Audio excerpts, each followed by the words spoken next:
Je m'appelle Émile Forêt. J'ai gradué du baccalauréat en urbanisme en 2015. L'environnement dans lequel on vit sont chargés de symboles, ils nous influencent, les acteurs de notre quotidien. Puis pour moi, l'urbanisme, c'était une invitation à aller explorer ces différentes dimensions-là, puis humblement tenter de comprendre pourquoi les choses autour de nous sont comme elles sont.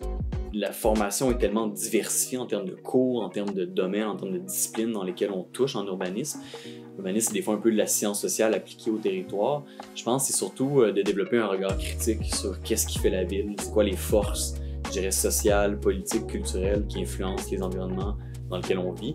Mais je pense que quand on finit son bac en urbe, on se rend compte que toutes les compétences qu'on a acquises peuvent nous amener dans une foule de domaines. Je pense que c'est ça qui est le plus excitant puis emballant.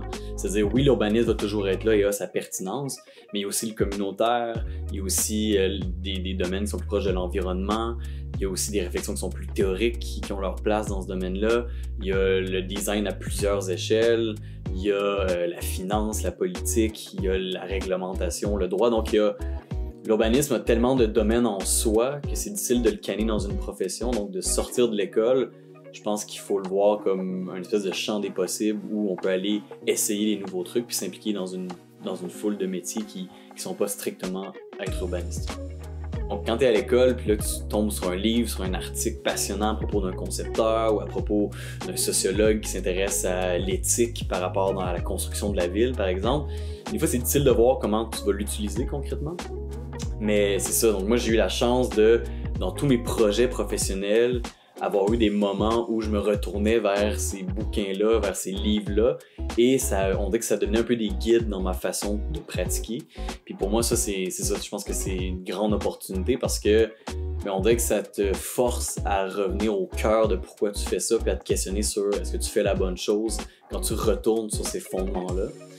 Et donc, j'essaie encore aujourd'hui d'utiliser ces guides-là dans ma pratique, puis de m'assurer que ma pratique est toujours en discussion avec le réel, mais aussi avec le théorique, pour m'assurer finalement de faire avancer les choses dans le bon sens, ou du moins près de mes valeurs.